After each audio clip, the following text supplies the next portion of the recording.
What's up, everyone? Miller. Necrotic Nick. And we are here in my dungeon of doom. And death.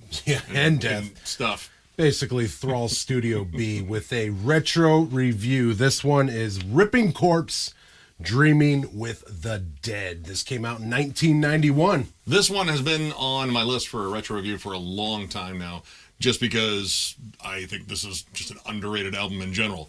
Now, again, came out in 91, June 1st of 91, actually, on Craze Records. This band formed in 1987 in Red Bank, New Jersey, and this is their lone studio full-length. They had 4 demos total, 3 demos before the full-length, and it's kind of most famous for being Eric Rutan's first time in a band. Now, he wasn't an original member of this band, but he joined in 1989, and he was on the full length, and that pretty much kind of started his career into, I would say, death metal awesomeness. Yeah, absolutely. That's kind of underselling it, too, I think. So again, founded in 1987. The founding members were Brandon Thomas on drums, Sean Kelly on guitars, Dave Bizzigatti on bass, and Scott Ruthless Ruth on vocals. Now, with this lineup, they actually put out 2 demos, Death Warmed Over and Splattered Remains in 87 and 88. And then in 1989, Eric Rutan joined the band, and they recorded the Glorious Depravity demo in 1990. Now, all of these demos were kind of generating a big underground buzz, and that was enough to get them signed to Craze Records so they could put out this absolutely awesome album. I'm kind of spoiling it. Yeah, we like it. Yes. But Dreaming with the Dead is what I would consider an underrated death thrash classic. Now, this kind of is in both camps, and it's a really interesting listen. When we were going over it, we were kind of drawing comparisons to, stuff like Cannibal Corpse's Eaten Back to Life. Yeah, like basically any of that early death metal in that thrash, the end of that thrash into the early death metal stuff, it fits in that pocket extremely nicely. And I don't know why this didn't get like the buzz that it should have, because this fucking album rips. Yeah. Smaller label. I mean, I know they probably toured on it a fair amount, but I don't know. It was kind of an odd one because at that point, I guess, like death thrash, you had bands like, I would say Dark Angel was a little bit heavier on the thrash side, and then bands like Demolition Hammer, which were definitely more in that death thrash blend. And then the upcoming death metal pack with, of course, Cannibal Corpse, Death, Morbid Angel, Suffocation. All the staples. The staple listening. So this band may have just got lost in the shuffle, but this album flat out rips. Thrashy riffs left and right, but I mean, the riff work on here is just kind of something else. It's all over the damn place. And it's chuggy. It's like everything flows very well. The first song, Sweetness, sets you up because the whole album is fucking sweetness. If you love death metal, and it reminds me a lot of Death. This album in general reminds me a lot of Death, which in every good way, I'm a huge fan of Death. Obviously, we all are. Definitely like the first 3 Death albums, too. Yeah. Especially like Scream Bloody Gore, just because it still has all that carryover thrash on it. Now, most of the songs on here were actually carryover from those first 3 demos, but they did have some ones that were just on this album. Beyond Humanity, Feeling Pleasure Through Pain, and Through the Skin to the Soul. Really, really good on the song titles there. Yeah. Those songs I thought were instantly different. Like, you can tell they were a little bit more nuanced. There was a little bit more melody to them.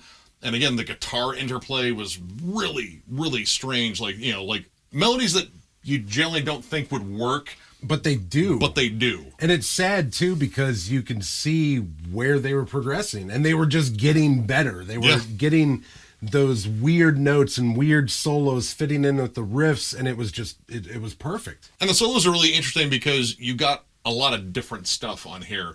The really cool, almost Middle Eastern breakdown on Beyond Humanity is probably one of the most melodic offerings on here. Mm-hmm. Like, pretty much a Take That Nile sort of moment. Very, Middle Eastern, but it has a really cool, like, kind of dark, sinister melody, but it's very tuneful. And then other times, I think it's on Anti-God, you're bouncing back and forth between just enough to call it a solo. Yeah, and in Anti-God specifically, I love the little, like, Randy Rhoads style, end of the riff type, just little solos, little snippets of just awesome, just to fill everything out and kind of fill that void in with just guitars, which is what I want to hear. I want to hear guitars. I love guitars, obviously. Beyond Humanity, I want to touch on that, go back to that real quick. That riff behind that solo that you're talking about is perfect. Yeah. It fits so well. You wouldn't think that riff in the back would be what that solo would be in front of, but it fits so well. It's crazy. I mean, there are head-spinning moments on this album. Seduction of the Innocent, you can't predict where that song's going, but I mean, you are greeted to like technical play a la maybe Watchtower, and then just absolutely big, groovy, kind of thrashy breakdowns. Songs start and stop on a dime. There's a cool little D beat section you think's going to go on for a while. It's like 2 measures, and then on to just insane blast beats and more wild, crawling riffs. And like in Seduction, it reminds me a lot of those Gojira suffocation style breakdowns, those chuggy breakdowns. And that was even before Gojira was Gojira. Oh, dude, Triplet City. Yeah, Triplet City. There's a few moments in this album that remind me of something Gojira would do, but you know, this came out way before the band was even thought of. It ties to what I think about this album overall is like you hear these riffs and it's like you've heard these riffs before, but in later bands. Yeah, this is like the start of it, and you didn't even know that this was the start of it. Yeah, and a lot of this you hear in like the slam breakdowns and stuff in that music nowadays. This is like the start of it. Yeah. And months before the official kind of start of that thing, because this album came out in June. Yep. And then Effigy Forgotten came out in October of 91. And a lot of people tie the breakdown and Legion of Veracity to slam metal, and they should, because it definitely is a huge influence. But the breakdowns in Rift of Hate and Sickness of Will, those are slam breakdowns. But the Rift of Hate one especially, like it has the quick palm muted chugs, but a slow rhythm, and then it careens into like almost death doomy sort of melodies. Yeah, doomy as fuck, man. It's fucking killer. It's amazing. Like honestly, it's the heaviest moment on this entire album, and this album is loaded with nothing but heavy. But somehow this moment is even more pummeling. But everything you hear, and again, like Dying Fetus, Broken Hope, it's all kind of packed in here. And this was kind of like possibly at first, they may have just been dicking around in the studio. I was like, dude, that's heavy. Can we slow it down more? No, one more time. There we go. And then the song Chugging Pus, which I love the title of that. It has nothing to do with this song, but it reminded me of like the lyrics of Drowned in Lead for some reason with Rob Zombie. Just a sick fucking vocal line. It's a cool song too. Heavy. Yeah, it's very thrashy, but yeah, Chugging Pus is like chugging warm mayo. Ugh. Oh, dude, on a hot day. But the leads over everything are killer. And then it goes into this really buzzsaw, just chugging riff that just kicks you in your fucking teeth, man. And I gotta say, for the time, like, this is really well produced. Like, it's mixed very well. Yeah. The guitars have a nice little kind of like 90s sizzle on them. The drums sound really, really good.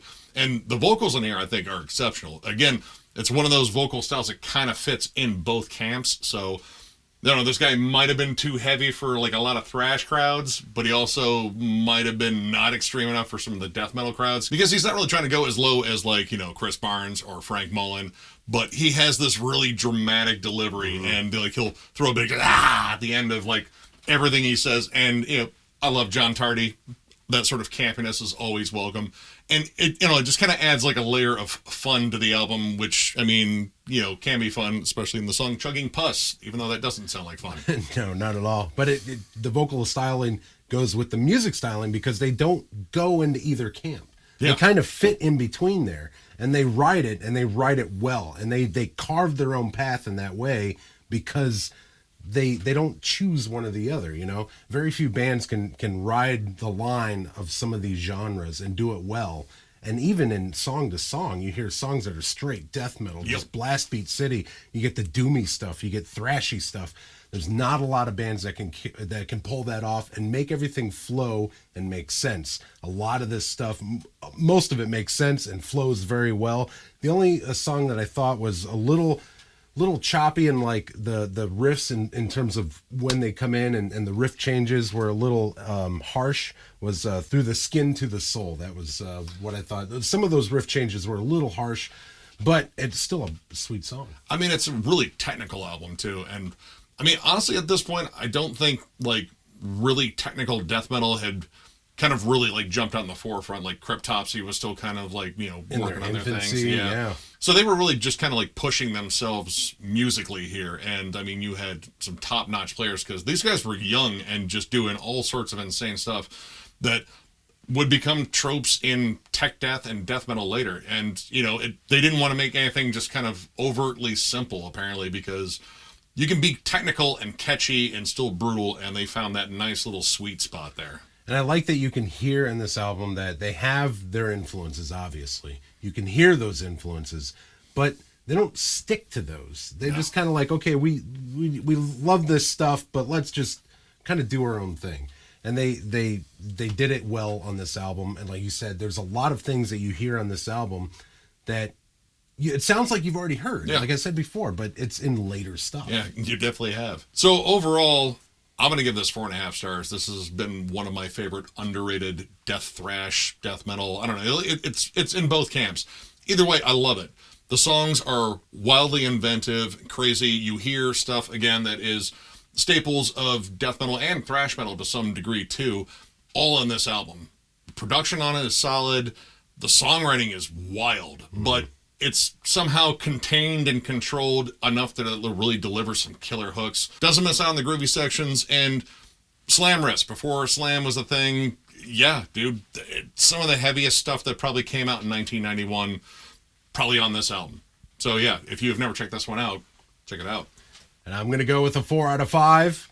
And I dig this album. This is going to be a regular in my rotation. It's an album that I hadn't heard before he mentioned it. And I was like, oh, Ripping Corpse, yeah. Eric Rotan? Of course I'll listen to it.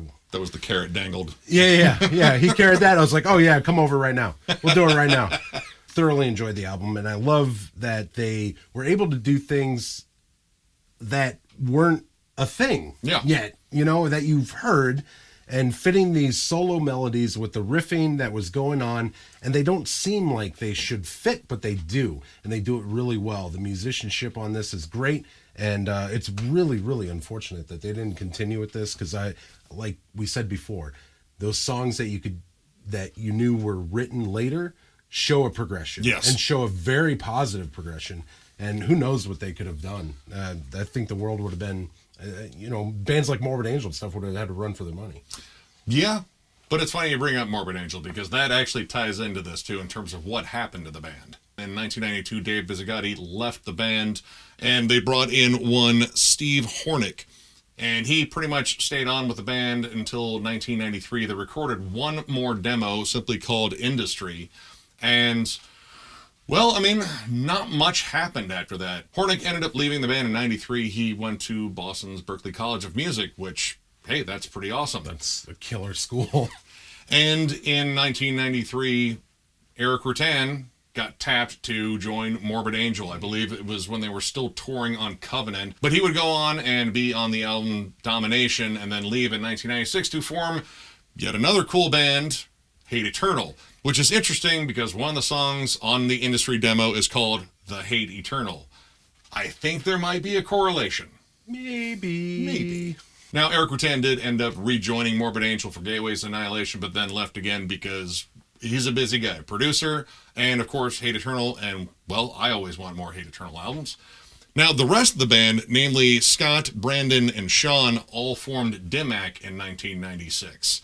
Now, Dimmack is another cool death metal act, and Sean is the only member that is still in there because both Scott and Brandon end up leaving the band, but they pretty much continued on with kind of that wild death thrash sound, and it kind of morphed more into straight-up death metal, and their themes are pretty strange. Some sci-fi, some Lovecraft, some kung fu movies, I think, are one of the themes on one of their albums. I only own one of their albums, but Dimmack's pretty damn awesome, too. So pretty much the band was defunct by 93.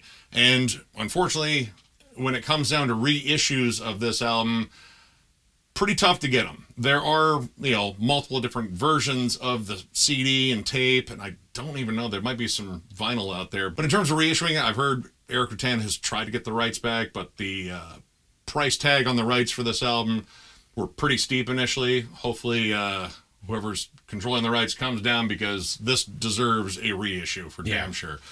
Not that it really needs a remaster either. I think the production here sounds absolutely solid, but definitely a reissue because there's a whole generation of fans out there that could definitely get in this and, hear this for the first time and then go back and look at their collection of death metal and thrash metal and just go, huh, that's, wow. Yeah, because that's what I was doing while I was listening to this. So, if you like this video, please do us a favor, give us a thumbs up or a thumbs down if you want. Hey, no hard feelings. But the most important thing, we have a giveaway. We're giving stuff away for a 7,500 subscription. At the top of the channel, you'll see the video there. Just comment on the video. One of them is the Cannibal Corpse, the new one, the unedited version of it. Pack of 8 CDs. We'll throw some stuff in there. We got some stickers we'll throw in there. Yeah. We also have Patreon. Yep. That'll be a link in the description there. So we thank all of our Patreons. We'll be involving them in some of the future stuff, rankings and whatnot. I'm going to be throwing some stuff up here soon. And we do have shirts still available. We are eventually going to reload on them, but we definitely have some extra larges, some larges, double X, maybe a small in there. Either way, if you would like a shirt, hit us up on thrallsofmetal@gmail.com. Put shirts in the message, and you will probably be greeted by one Miller, and he will get you an invoice, and hopefully we'll get you a shirt. So with that, we thank you all very much once again, and we will catch you later.